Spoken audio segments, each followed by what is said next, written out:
minus 5, minus 4, minus 3, minus 2, X minus 1. Fire. Lights out, everybody.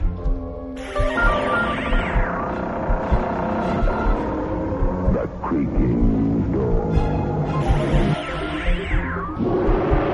Dimension X.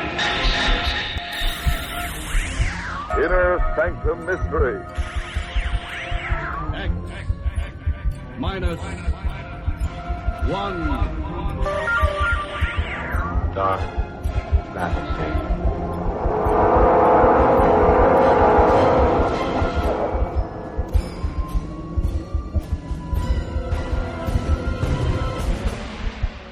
Hello everyone, welcome to Sci-Fi and Horror, brought to you by Dwayne Old Time Radio.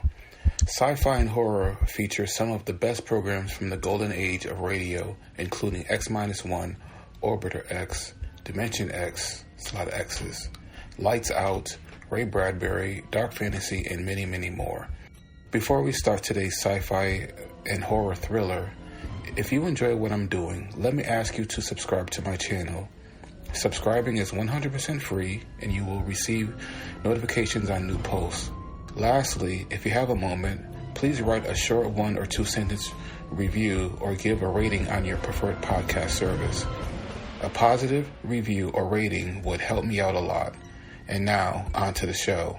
And again, thank you for your support. Hope you enjoy. We're going to start the month of July with Inner Sanctum Mysteries, 2 episodes.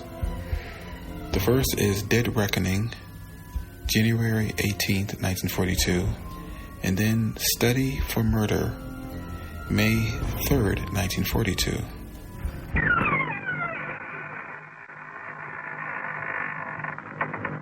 Good evening, friends. Welcome again to the Inner Sanctum. I'm Raymond, your host. Come in, won't you, and sit down? Well, very nice to see so many of you here.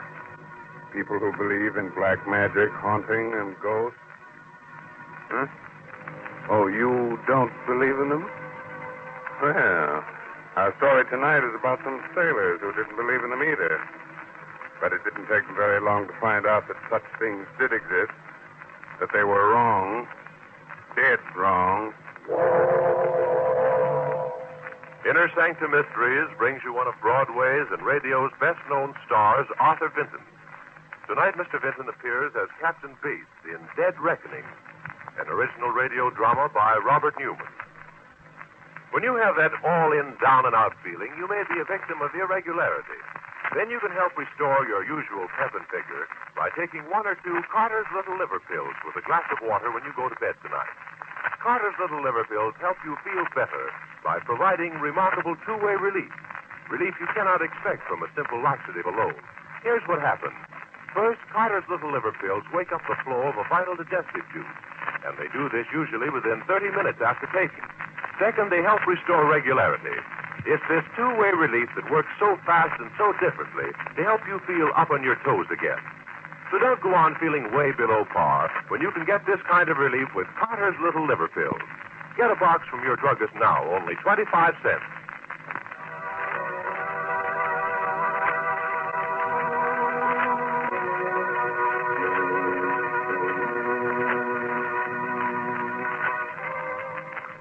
And now I think we're ready. Ready to begin as weird and eerie a tale as ever made a sailor wish he'd never seen salt water. A story of something that came out of the fog to drag men to death in watery graves. So, if your nerves are good and you're not afraid of nightmares, then turn down the lights and listen to Dead Reckoning. The Great Banks, which lie off our eastern seaboard, are perilous waters, shrouded throughout most of the year by heavy fog. Slipping through the thick gray pall, this foghorn wailing like a lost soul, is a small tramp steamer. It is late afternoon. There are 2 men on the bridge. Suddenly, the door of the wheelhouse opens. Afternoon, Mr. Ross. Good afternoon, Captain. Weather still is pretty dirty, eh? It's thicker than ever. You got lookouts posted? Just the one man in the bow and one aloft. Good.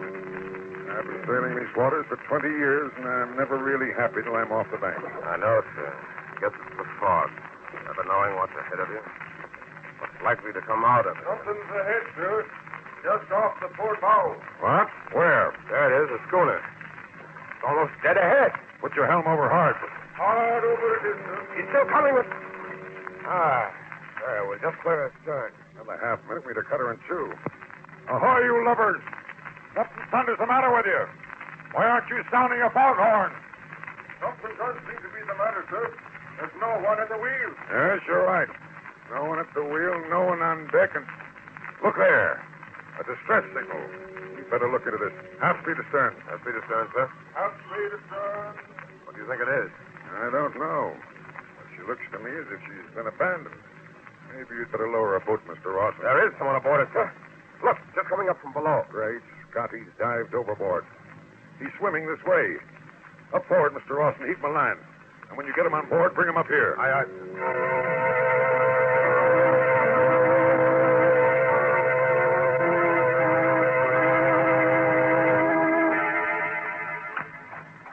There he is, Captain.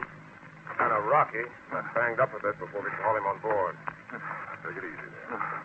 I'm all right. Listen, Captain. Get away from here fast. Get away? What about the schooner you jumped off? The rest of the crew? Dead. Every last man. Dead? I'm the only one left alive. Dead of what? That thing got them. One after another. That gray thing from the sea. If I hadn't locked myself in the galley, it What would are have... you talking about? Oh, I'm sure you'd better lower a boat. Take a look, see, Mr. Ross. Aye, aye, sir. No. No, you fools. Don't you realize that it's still there? On the schooner. Do you want it to follow you back here? Kill you off one by one, too? Don't you realize? Oh, here, catch him off. All right, sir. I've got it. Good. All right, inside here to my cabin. All right. Put him in on my bunk, yes? Yes, sir. There we are. Poor devil. They were shot. Think he's out of his head, sir? I don't know. It might be all imagination. On the other hand, we... Should investigate. I'll take a boat over and see what I can see.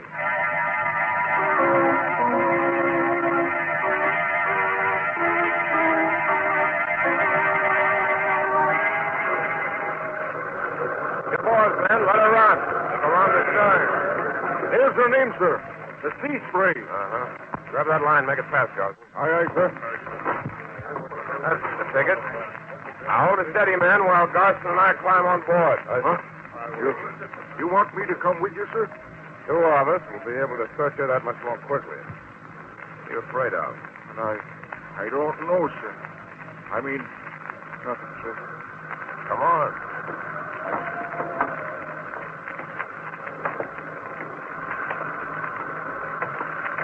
She still got all her sails set, sir.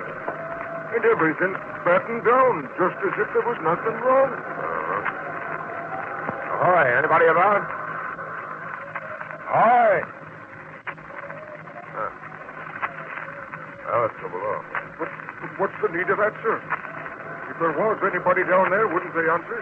Suppose they're sick. Suppose it's the plague or something. Well, okay, sir.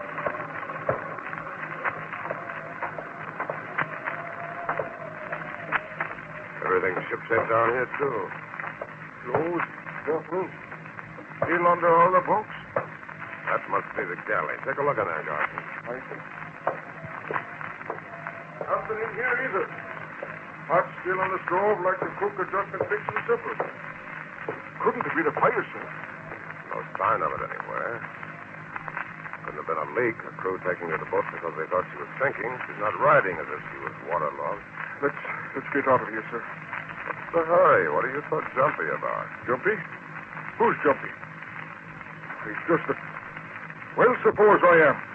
A crew don't abandon ship out in the middle of the banks for no reason. No, that's true. They don't. I'd give plenty to know what that reason was.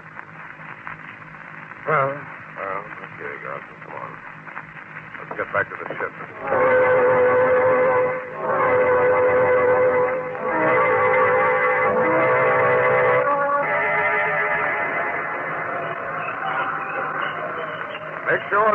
in place and everything stowed properly before we get underway, man. Right, sir, we will. Oh, there you are, Mr. Ross. Well, what'd you find out? Nothing, sir. Nothing? Well, what do you mean? Just that, sir. We didn't find out a blessed thing. We looked her over from stem to stern. Everything was shipshape. There didn't seem to be a single reason why they should have abandoned her. But there wasn't a soul on board. Strange. Mighty strange. Well, let's go inside and see if our friends come through yet. Yes, sir. Hey, he's trying to sit up. Oh, here, now let me help you. Yeah. Are you sure you're all right now? Yes, sir. Sorry I keeled over that way. I guess I was in worse shape than I thought I was. I'm sorry I spoke to you like that. Oh, now, forget it. What's your name? Banning, sir. Joe Banning. Banning, eh? Excuse me, sir, but are we underway now? Yes, just got started. Why? Well, it's the schooner we're away from. Then we're away from that cursed ship. The happier I'll be. If you hadn't come along when you did, we'd have to spend one more night on board that ship. Easy, Banning, easy. There's nothing to worry about now. The world began 2 nights ago. We've been out on out on the bank. We were fishing for about 3 weeks by then. We were just starting back to port when the water went funny. Funny? How? Turned salty and red. Red as blood. Rust. Corrosion in your tank. That's what we thought at the time. But that night, men started disappearing. Disappearing? Captain Bassett himself was the first. I left him at the wheel. I went below to get some grub. When I came back on deck, he was gone. Gone? Gone where? We didn't know. We put about, went back looking for him. We never found him. Stevens, the mate, took over, took the next trick at the wheel. When it was time to change watches, we found that he was gone, too. What are you getting us? The truth. Well, we figured we could still make port even though we were short-handed. Anyway, we were pretty sure we'd be off the banks, out of the fog belt by morning. So that if we blew a distress signal, it'd be seen. But in the morning, there was still fog all around us. It was like we couldn't get away from it. And another man was gone. Now, look here, Benny. Just a second, Mr. Ross. Let him finish. And that's the way it went?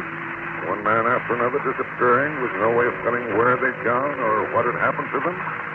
Not exactly, sir. 2 more men went that day. Another that night. That left only 2 of us, Ross and myself.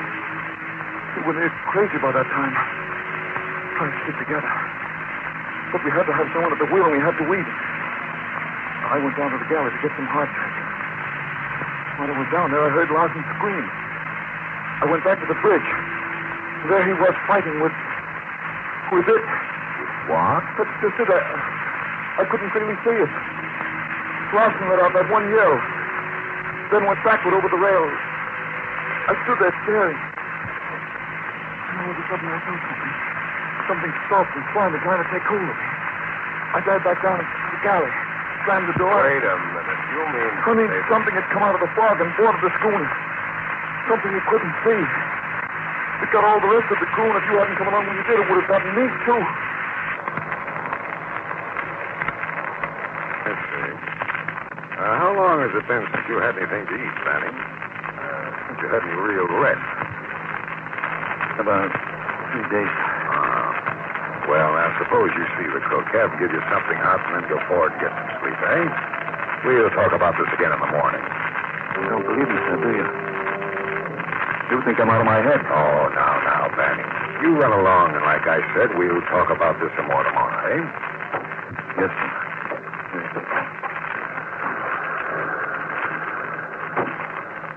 You don't believe him, do you, sir? You mean you do? Well, I don't know. But I won't be sorry when we get off the banks out of this fog tomorrow.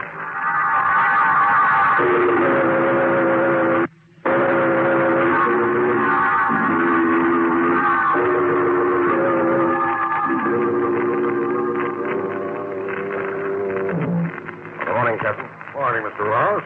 Well, good morning, Banning. So, you feel well enough today to stand a trick at the wheel, eh? Yes, sir. I'm no deadhead. I don't mind working my passage. Good. Fine. Had breakfast yet, Mr. Rouse? No, sir. The fog's still so thick, I thought I'd better stay on the bridge till you came topside. Funny thing, I thought we'd be clear of the banks by now. Me too. Well, I asked the cook to bring some coffee up here to us. And later on, if the weather starts clearing, I'll set it down here, cook. Aye, aye, sir. Anything the matter? What are you waiting for? Just for you to try the coffee, sir. Try it? What's wrong with it? What is wrong with it? It tastes terrible. What did you put in it? I didn't put anything in it, sir. It's the water. It's gone funny. Funny? Turned kind of red and queer looking. Captain, that's what happened on the sea spray just Now, before. quiet, Banning. It's probably just rust, cook. Is it, sir? Does rust taste salty? I say it's rust. And I don't want you to mention this to the crew. Very well, sir. So how are you going to keep him from finding it out for himself, sir? Oh, I almost forgot, sir. Sparks asked me to give you this. Oh, yes, the radio check on our position. Check it with the chart, will you, Mr. Ross? Yes, sir. Just finished taking the log reading and working it out, and that's... Great God. This doesn't make sense. What doesn't? Look here. Here's where I figured we should be, clear of the bank. Well? And here's our radio position, still in the middle of the bank. Right where we were yesterday. What? But that's impossible. We've done a good 200 miles since yesterday. Of course, that's just by dead reckoning. Dead reckoning. That's just what it is. Banning. You fools, I warned you, but you didn't believe me. The water turning to blood, the ship sailing around and round in the park, unable to get away. That's what happened on the sea spray. That's what's happening to us. Don't you realize what that means? That thing from the sea. It's here on board this ship.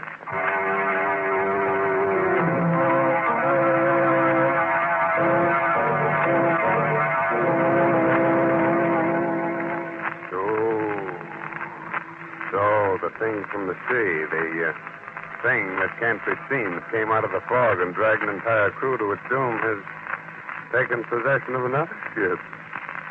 Will the same thing that happened to the sea spray happen again? In just a moment, we'll find out. Meanwhile, don't sit back and envy the life of the party all that pep and ginger. You may suffer a headachy, sluggish feeling due to irregularity, but thousands of others do too. And many of them shake it off by taking Carter's Little Liver Pills. Try them tonight, according to the directions on the package. Then tomorrow morning, see if you don't feel you can lick your weight in Wildcat. Here's the sound medical reason why Carter's Little Liver Pills are so effective. They can give you two-way relief for sluggishness, something you cannot expect from a simple laxative. First, Carter's Little Liver Pills wake up the flow of the vital digestive juice, and they start to do this usually within 30 minutes after taking.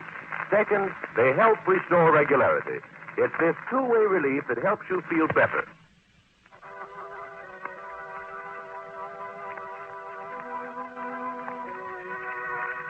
Well, how are you feeling now? Have you had a chance to catch your breath, wipe the cold perspiration off your brows? Oh, what you've heard so far hasn't bothered you, huh? Wait. Just a moment later now, and the 3 men are still on the bridge. Standing at the wheel, Ross and Captain Bates staring at him incredulously.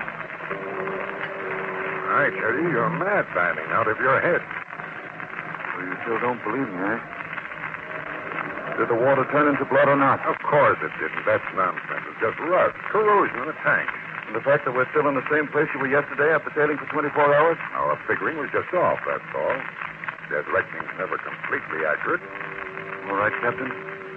That's the way you want it, fine. But I wonder what you're going to say when the men start disappearing. Enough, Banning. Who else is on watch, Mr. Ross? Who's the lookout? Ready, sir. I'll go get him. Tell him to come up here and take Banning's place at the wheel. Aye, sir. Ready, ahoy there! Ready! Now, as for you, Banning, you'd better get back to your bunk and lie down. Yes, you're sick. Mr. Ross should never let you stand a watch. Oh, I'm sick, am I? It's all my imagination. Okay, Captain. Let's say you're right about the water. Our position. What about the sea spray? What happened to my shipmates, the rest of the crew? I don't know, and I can't worry about that right now. That's something the Coast Guard will look into. But I'm not going to have you scaring the wits out of my crew. So if you say one more word about this to anyone... All right, Captain. I won't. got a hunch I won't have to. What do you mean? Nothing except that... But he's not there. He's gone. Gone? Gone where? I don't know. He reported here at 8 bells, went up to the bar to relieve Blake. That's the last anyone saw of him. You down the galley of the forecastle? No, sir.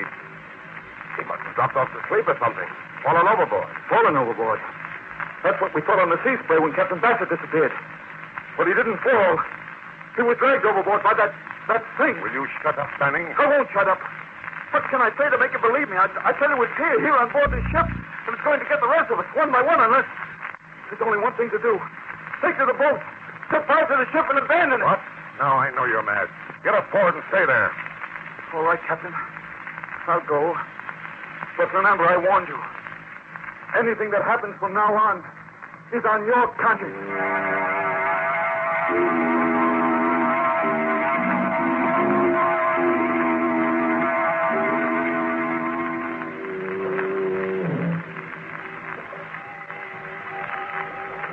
Six bells and all's well. Keep where she goes, Garson. South-southwest. Aye, sir. South-southwest. Blasted fog. So thick as ever. Can't see a ship's length ahead. No, sir. Begging your pardon, sir. Yes?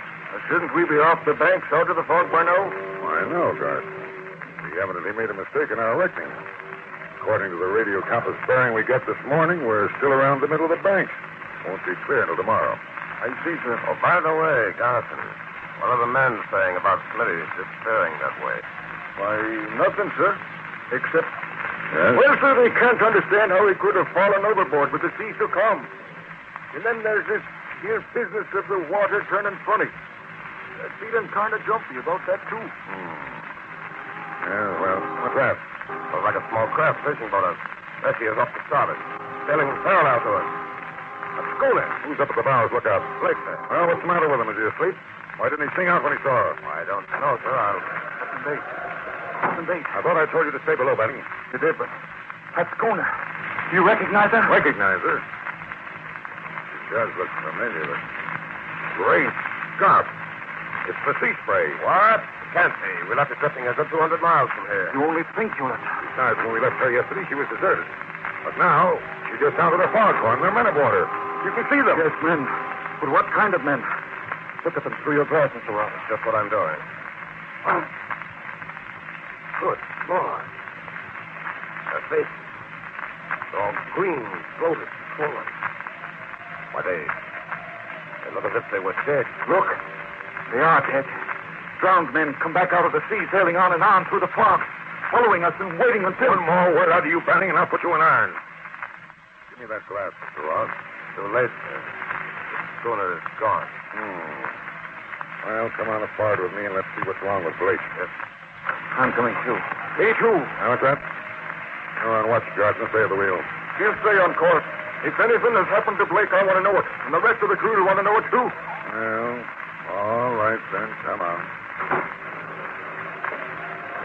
I don't like this, sir. We may be in trouble if Garson won't take orders. Yeah, I have a hunch we're all getting jumpy out of hand. It's all right. There's Blake leaning against the rail. Blake? Look again. It's not Blake. It's Smitty. And look at him, sir. He's dead. Springing wet and with seaweed in his hair. He was drowned, but he came back from the sea just like my mates on the sea spray. Blast you, Banning. I warned you, but you wouldn't listen.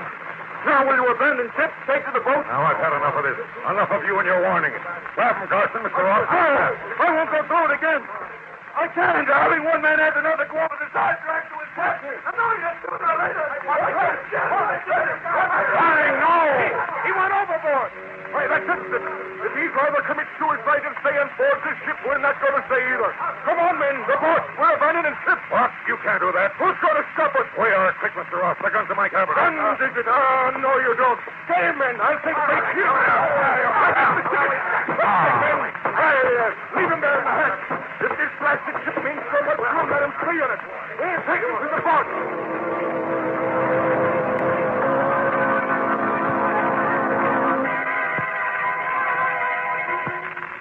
Captain. Captain Bates. Oh, yeah. Why, what happened? Don't you remember? The man had the The banding jumped overboard. They went crazy. Yes. They swarmed all over us. Did they really go? Abandoned ship? They're the last man. We're all alone, just the two of us.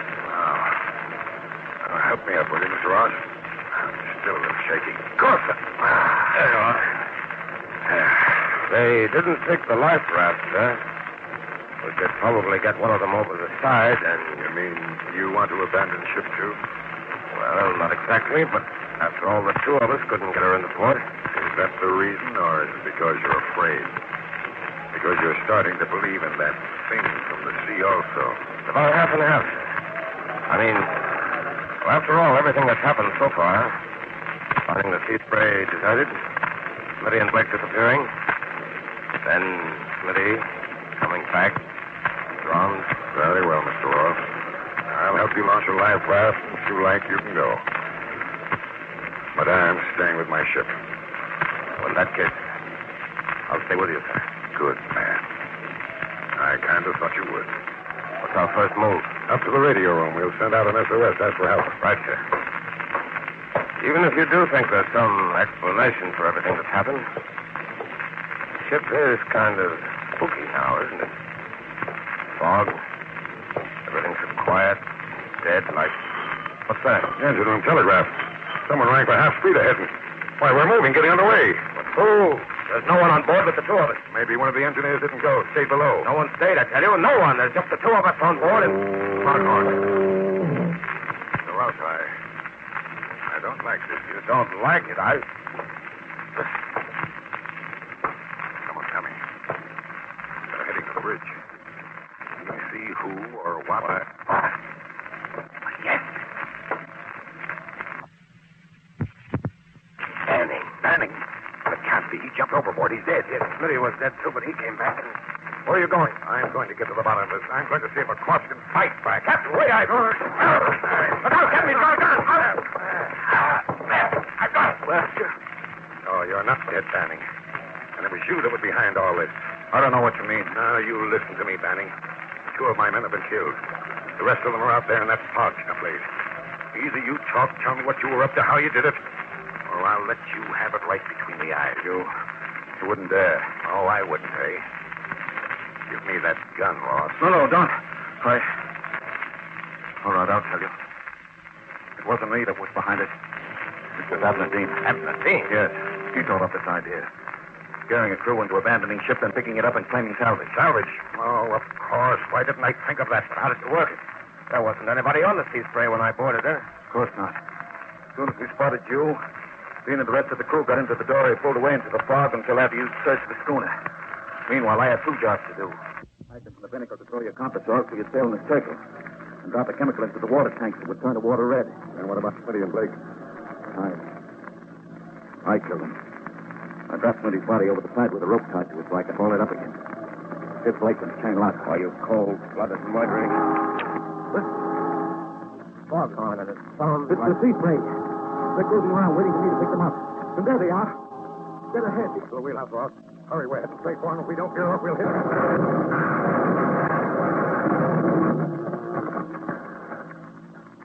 Please, run them down. Do you think? Yes. I'm afraid so, Ben. The propellers must have got to those that didn't go down with the schooner.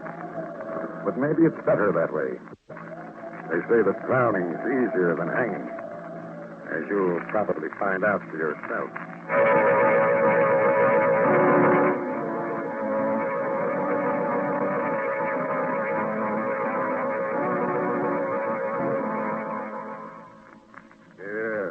Yeah, what's that?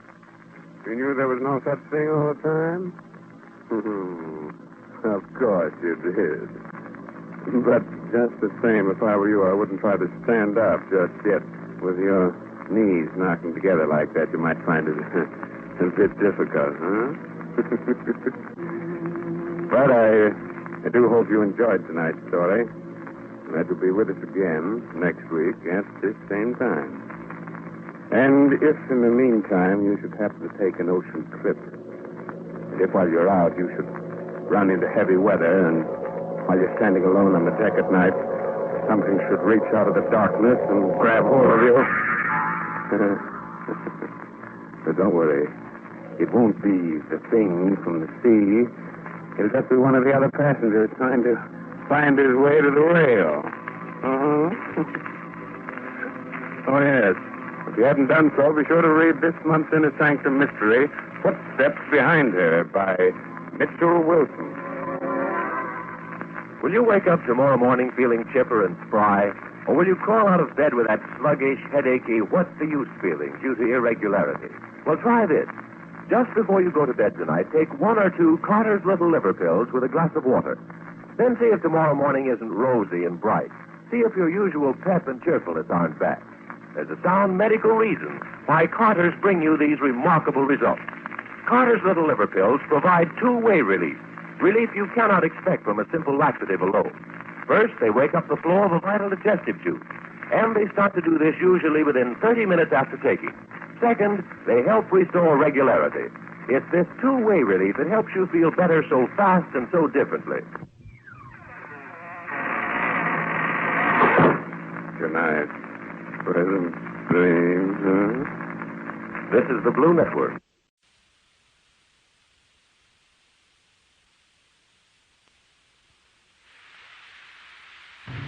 Good evening, friends of the Inner Sanctum.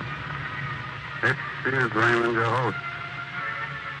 We have an expert on murder here tonight. He has a rather strange idea. Something about everybody being a potential murderer. Perhaps he's right. Perhaps one of us here, right in this room, is capable of committing a murder. Take a good look at your neighbor. Maybe he's the one. Or, maybe it's you.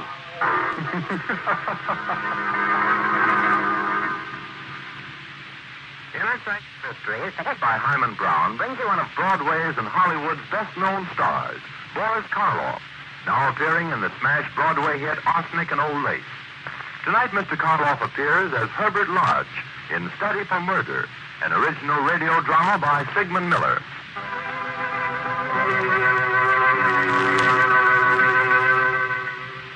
In one of the cells of the death house stands a man, holding tightly onto the bars, a dazed expression on his young face. His alive and precious minutes move swiftly away. The curtain of death draws closer. It is only a few hours before his execution. Suddenly in the stillness there are footsteps. For a moment the dazed expression on Edward's face changes to fright. Hello, Sam. Hello. My name's Herbert Lodge. Are you from the governor? No, Sam. I'm just a psychologist. Oh. My work is to try to keep other people from doing the thing that you did. You can help me by answering a few questions. That's not going to do me any good. No, but you can at least help other people from making the same mistake. I've got to get out of here. I want to live. I don't want to die. You were never convicted of a crime before, were you, Sam? No. No, I never even got a traffic ticket. I never harmed anyone in my life until that terrible night. You believe me, don't you? Why, of course I do. Please, Mr. Lodge. Please, you said you're a psychologist. Can't you do something for me? Can't you say I'm insane or something? No, Sam, I can't. You're not insane. But I never meant to kill her. My hands went for her throat as if they weren't my hands. It's so hard to believe.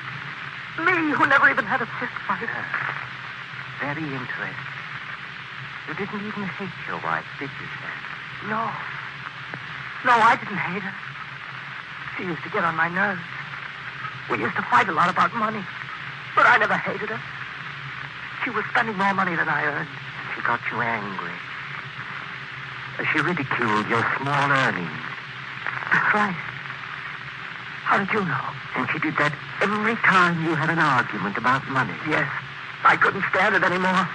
I know she didn't really mean it, telling me that I didn't work hard enough, but when she told me that last time, I don't know, my hands went for her throat.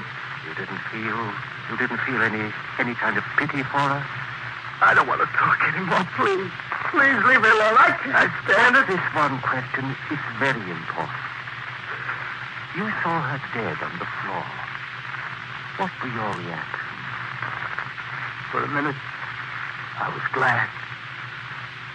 Then suddenly I realized what I'd done, and I got scared. I tried to revive her, tried to bring her back to life. You talked to her, didn't you? I don't remember much after that. You feel full of remorse now, don't you? No, I don't. I hate you. I hate everybody. Get out! Get out before I kill you, too! I'm a murderer, do you hear? I can kill everybody! All right, Sam. Thanks very much. We're going to have trouble taking him to the chair. Doesn't make any difference, Warden. It'll all be over in 2 hours. Makes a great difference. We don't want Edward's last few minutes to be agonizing terror. He was quite calm until you spoke to him. Well, no one is ever reconciled to death. These last few minutes are really of no importance. That's rather cold-blooded of you, Mr. Lodge. Perhaps it is. I'd imagine you'd be just as sensible. I prefer to think that all murderers are sick men and should be treated as such. Ah, then perhaps we're not so far off from each other in our thinking. I'm trying to understand the disease of murder. A disease that all of us have, every one of us. You probably know that more than 2/3 of all murders are committed by what we call the average citizen. The most harmless, law-abiding man is capable of murder under certain circumstances. I'd like to observe the execution. Well, I'm afraid I can't let you do that. Why not? I don't understand your taking a dislike to me. Certainly I can do no harm. Well, you can do no good, but satisfy a morbid curiosity. I really believe you'd enjoy watching a man being put to death. I don't like you, Mr. Lodge. You ought to take a good look at poor Edwards and say to yourself, there, but for God go I. Good night, sir.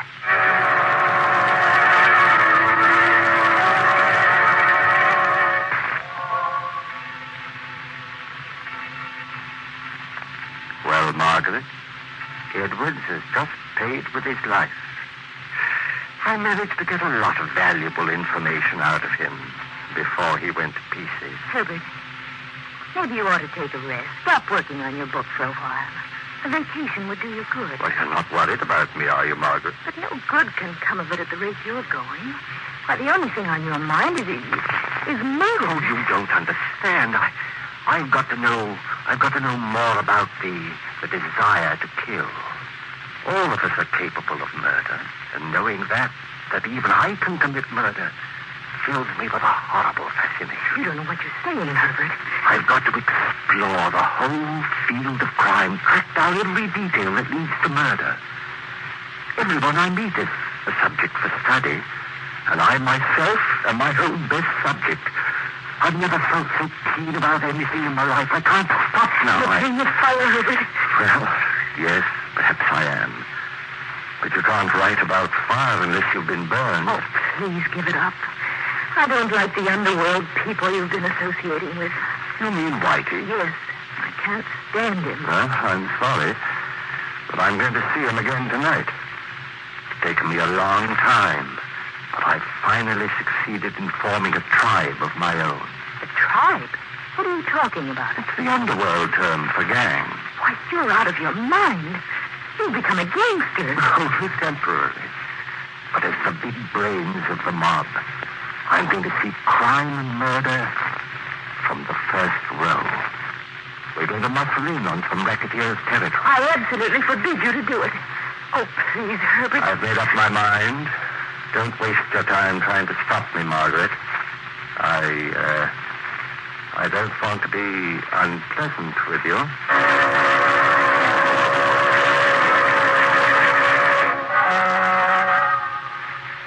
So, Whitey, we're going to cut in on Cannonball Jerry's racket. He's had it too long already. It's about time it was taken away from him. Cannonball's funny tough. As soon as he gets wise, he's going to go gandering for us. I wouldn't like to be in front of his choppers when he's mad. You don't have to worry about him. No? Well, you ain't seen what he saw. I never will. We'll get him before he knows what's happened. You mean you're going to blast him? That's right. You sure took on a tall order. Who's going to do it for you? You are, Whitey. Oh, yeah? How are you going to get him here? That's very easy. He's coming here. Coming here? I've tipped him off that a new mob is going to cut in on him. I let him find out my name and the address of this room. He ought to be here in a minute. You and Johnny are to meet him outside. He'll be coming up with the lieutenant, right into a trap. But I want Cannonball Jerry brought to me alive. I don't care what happens to the trigger man. It ain't going to be an easy job. Well, you're not afraid, are you, Whitey? I ain't afraid of nobody. But I've been strictly a stick-up artist. Ain't never had to bump off a guy before. We'll take a couple of the boys with you. You won't have too much trouble. And hurry up.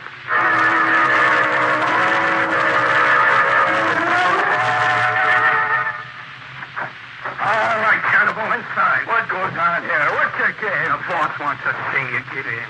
Oh, you must be the terrible Cannonball Jerry. Nice of you to come visiting me. Who are you? I ain't never seen you before. I'm the man you were going to take care of. Except that the tables are turned. Where's the trigger man, Whitey? I had to slug him. Johnny's outside doing spot duty. In case any Jerry's pals show up. Excellent. Jerry, you've killed a lot of people in your life, haven't you? I ain't got no beef with you. You haven't? But didn't you come here to kill me? No, I wasn't coming to see you. I never seen you before. You're not going to bump me. I'm sorry to disappoint you, Jerry. You're not going to leave here alive. I wasn't going to kill you. I was only going to scare you. You got to believe me, please. Let me go. I'll never bother you. Well. Running through the tunnel. Breaking down completely. Let me go. I leave the city. I'll never come back, I swear. All right, you'll leave the city and you'll never come back. Never. Shall I let him have it now, boss? Ain't no sense in wasting time. In a second. We'll give Cannonball a chance to compose himself. You ain't going to get away with it. You'll be following me. You ain't going to get away with it. Here you are, Whitey. Use this silencer. Go ahead. No, don't shoot. I didn't. Oh, okay, boss. We better get Heard it. Is this the first man you've killed? Yeah, it's my first. How do you feel? Leave me alone. You've just ended a man's life, Whitey. Cut it out. Doesn't it make you feel powerful to be able to lop off 30 years of someone's life in a second? Leave me alone, I tell you. All right. A bit upset. But tomorrow we move in on Jerry's business. Come on. We'll go home. I hope you sleep well. As well as I will.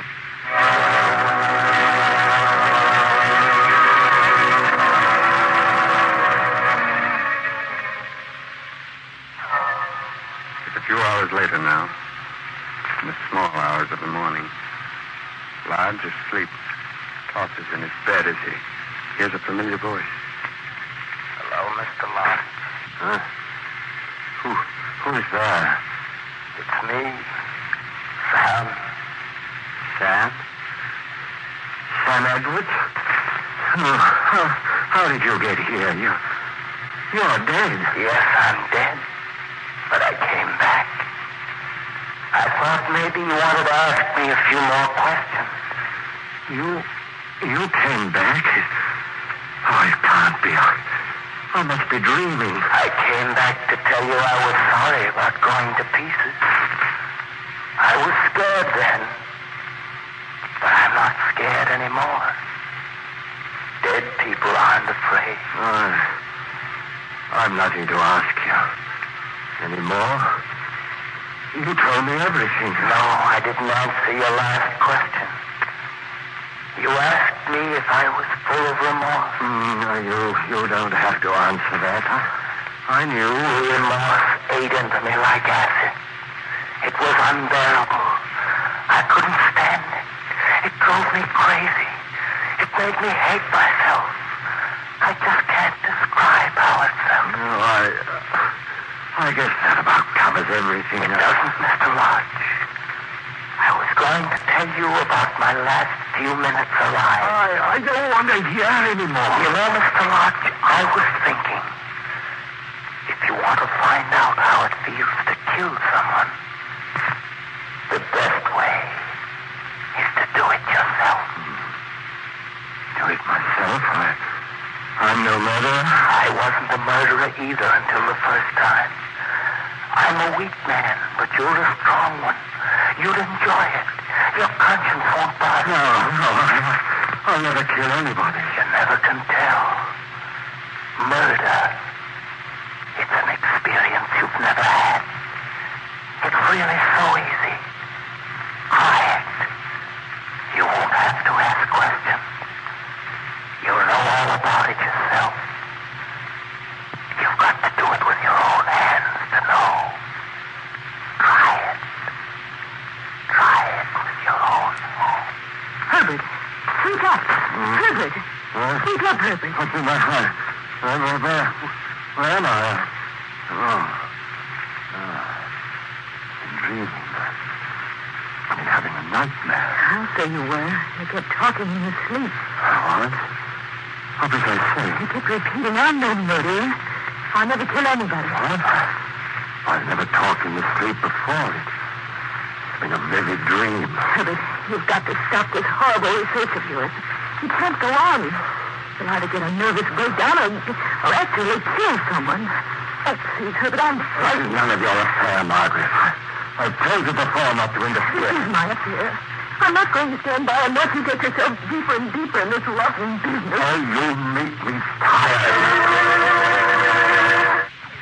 Elections going. Yeah, we're doing swell. I'm waiting for Johnny.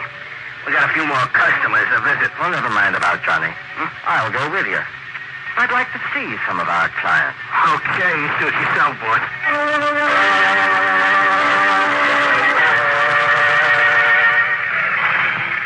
This is Petro's place. Kind of expecting trouble from him. Huh? What's the matter with him? Oh, he's been beefing about losing business. Says he can't keep up with the payments for protection. Well, he won't beef after today. Come on.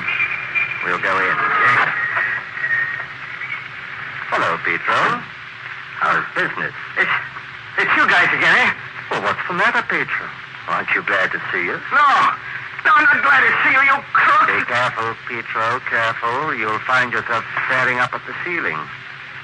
Now, hand over that money. I didn't do no business today. Hey, you guys are going to make me go out of business. I can't pay no more. Now, Mr. Petro. Surely your life is a little more valuable than the payment. Behave yourself. Hand over the money. Hey, all I got is $11. I'll teach you a lesson you won't forget. I'll pay anything I got. We want the full amount. I haven't got it all. You can look for yourself. All right. We'll be back tomorrow. Come on, Whitey. Hey, what's the matter with you, boy? You almost croaked him. Yeah, we'd have had the cops down on us, sure. Yes, I could have killed him easily. I wanted to kill him. Wanted to beat his skull in. I shouldn't have done. He'd have paid it if he'd had it. I don't think Petro's going to give us any more trouble. And if he does, I'll be only too glad to see him again.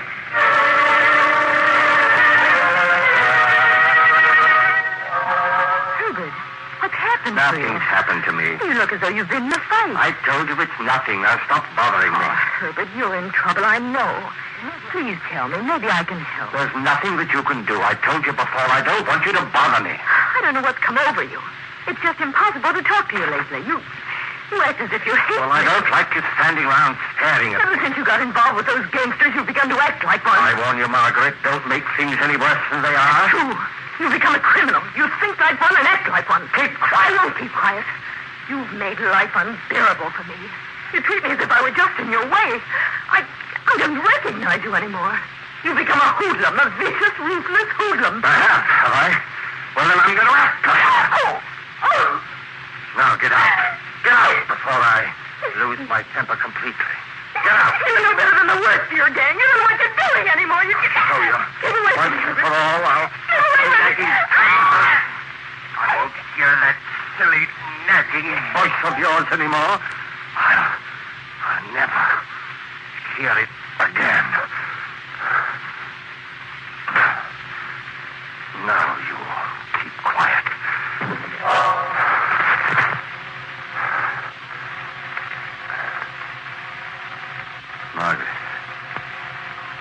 Margaret. She's just unconscious, that's all. Unconscious. Get up, Margaret. I didn't mean it. You know I didn't mean it. I just lost the temper for a minute. Say you forgive me. Please. Talk to me. I told you I was sorry. I tried to revive her, too. Bring her back to life. Sam. Once I started, I couldn't stop myself. I had to do it. Yeah, I couldn't help myself.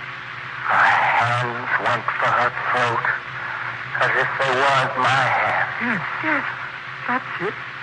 I didn't hate her. She got on my nerves. Yes, I didn't hate her. I didn't. But I killed her. I killed her. I killed her.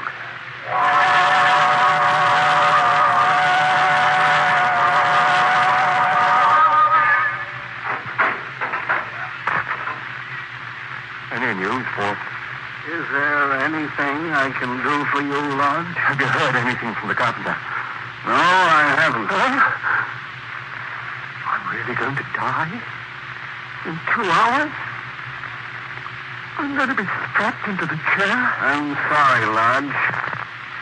There's nothing I can do. Just like an ordinary, common murderer. You'll never learn from poor Edwards. I never meant to do it. Very few murders are committed in cold blood. So you never liked me, did you? You're glad I'm going to the chair. I'm never glad to see anyone go past that door. You are. You don't want me to be saved. You want me to die. I didn't expect a man like you to go to pieces. I don't want to die. I'm going to get out of here. Too late, Lodge. You learned a little too much about murder. Mr. Lodge, you sure did learn too much about murder. You should have learned to count to 10 when angry. But anyway, I'm sure Lodge will never do it again. That next book he's going to write will be called What Happens After Your First Murder or My First 1,000 Years in the Grave. As soon as it's published, Mr. Lodge will go on a lecture tour. I hope you'll get a chance to hear him. He's really fascinating. In a repulsive sort of way. Perhaps we'll get him to speak under your sanctum. I'm sure we'll still be on the air at that time. For the present, the time has come to close the squeaking door until next week.